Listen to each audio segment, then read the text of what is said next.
Denmark's claim to Greenland is often contested by Trump and his administration. The fact that they had a boat land there 500 years ago doesn't mean that they own the land. The real question is, by what right does Denmark assert control over Greenland? Not because they don't know history, but because they want to manufacture uncertainty around the question to make a future annexation of Greenland possible. But if you follow the historical records, it's in fact one of the most well-documented claims to territory. In fact, for more than 2 centuries, the world's major powers, including the United States, have repeatedly confirmed that Greenland belongs to the Kingdom of Denmark. But the paper trail of these acknowledgements are rarely shown in full. So in this video I will walk you through the exact documents in order using their own words. I'm Stephen Nikander Højlund and I'm a social science PhD and researcher at the Danish Dream Media Group. Before we jump into the treaties and agreements, it's important to make a small but very important distinction between Denmark and the Kingdom of Denmark. Greenland belongs, together with Denmark and the Faroe Islands, to the Kingdom of Denmark, or the Realm of Denmark, or the Commonwealth of Denmark, if you will. The Kingdom of Denmark used to include Norway and parts of northern Germany as well. It's important to note, as the early history of European settlements on Greenland was carried out by what we can term Norwegian Vikings, including the famous Erik the Red, who was probably born in Norway. Later, Christianity was brought to Greenland by another Norwegian-born man, namely Hans Egede, in 1721. What is important to understand is that Norway was part of the Kingdom of Denmark from 1380 until 1814. So that's where the claims of sovereignty over Greenland stems from. But back to the more recent treaties. We begin in 1814 when Norway separates from Denmark. Europe is collapsing after the Napoleonic Wars. Denmark is on the losing side as Denmark was forced into an alliance with Napoleon in order to avoid an attack from his winning armies onto Denmark. Under the Treaty of Kiel, Denmark is forced to give Norway to Sweden. But the treaty draws a very clear line. The treaty explicitly states that these territories do not follow Norway. The wording matters. The 1814 Treaty of Kiel conceded certain territories to Norway with the exception of the Faroe Islands, Iceland and Greenland. This is not interpretation. This is written treaty international law. One fun fact though about this is that the text was added in handwriting onto the already finished treaty text, as if the diplomats all went on a lunch break and then, oh, by the way, Greenland, Iceland and the Faroe Islands of course belongs to the Kingdom of Denmark. Or maybe it was just a master stroke from a Danish diplomat. We will never know. From this moment, Greenland remains under the Danish crown as a separate possession. Now let's jump forward to 1916. Denmark is negotiating with the United States. The subject is the sale of the Danish West Indies, today the US Virgin Islands.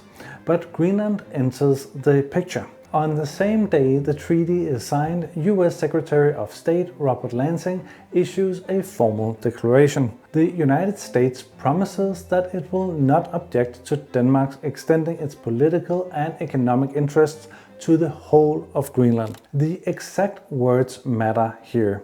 The government of the United States of America will not object to the Danish government extending their political and economic interests to the whole of Greenland. This is extraordinary because under the Monroe Doctrine, Greenland had previously been treated as part of the American sphere of interest. Here the United States makes a written exception. Why would the US care enough to do this in 1916? Hold that thought for a moment.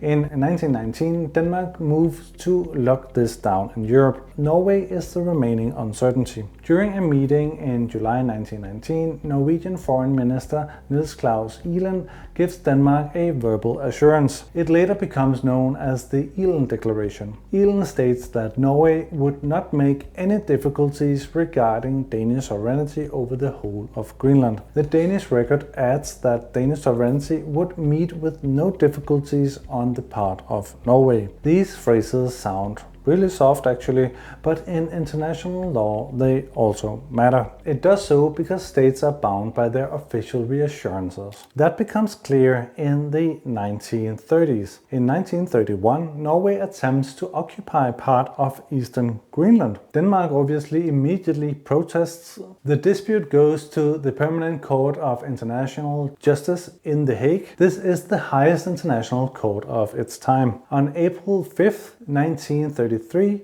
the court delivers its verdict. It rules entirely in Denmark's favor. The Norwegian occupation is declared unlawful and invalid. The court's words are precise. The declaration of occupation promulgated by the Norwegian government on July 10th, 1931 constitutes a violation of the existing legal situation and is accordingly unlawful and invalid. The court explicitly refers to Denmark's long-standing authority and Norway's own 1919 promise. At this point, Denmark's sovereignty over all of Greenland is confirmed by international law. Now we move into World War II. In April 1940, Nazi Germany occupies Denmark. Greenland suddenly becomes strategically vital. Here is the key detail. The United States does not annex Greenland. Instead, in April 1941, the US signs an agreement with Denmark's representative Henrik Kaufmann. The agreement is titled Agreement Relating to the Defense of Greenland. Article 1 is unambiguous. The government of the United States of America reiterates its recognition of and respect for the sovereignty of the Kingdom of Denmark over Greenland. The sentence is doing heavy legal work. This sentence is doing heavy legal lifting. Even during wartime, the United States explicitly affirms Danish sovereignty. A year later, US officials repeat that the goal is Greenland's continuance under Danish sovereignty. No ambiguity there. In 1945, Denmark becomes a founding member of the United Nations. Greenland is still formally part of the Danish realm. Even the UN recognizes the Kingdom of Denmark. It does so as a territorial whole. Greenland is included by default. This is another layer of international recognition. Then comes NATO in 1949. Denmark signs the North Atlantic Treaty as the Kingdom of Denmark. The signature page matters. It does not say Denmark alone, it says the Kingdom of Denmark. NATO's Article 6 extends collective defense to territories in the North Atlantic north of the Tropic of Cancer. That includes Greenland. By signing the NATO agreement, the United States and its allies again treat Greenland as a Danish sovereign territory. Just a year later, in 1946, President Truman offers to buy Greenland from Denmark. The act in itself is a recognition of Danish sovereignty over Greenland. Finally, we reach 1951. The Cold War is underway. Denmark and the United States signs a new defense agreement on Greenland. This agreement allows long-term US military presence on the island, but it repeats the same legal anchor. All activities are without prejudice to the sovereignty of the Kingdom of Denmark. The wording is deliberate. Danish sovereignty is not suspended. It is in fact preserved. Even the Danish flag continues to fly at US bases.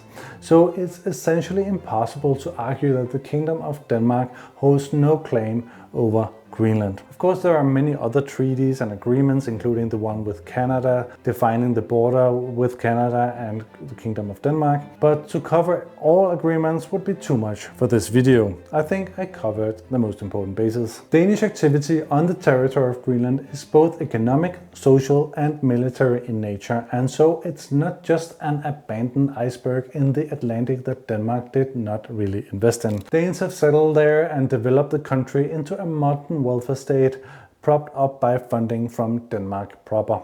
So when Trump on purpose questions the belonging of Greenland, the real issue is not legal uncertainty.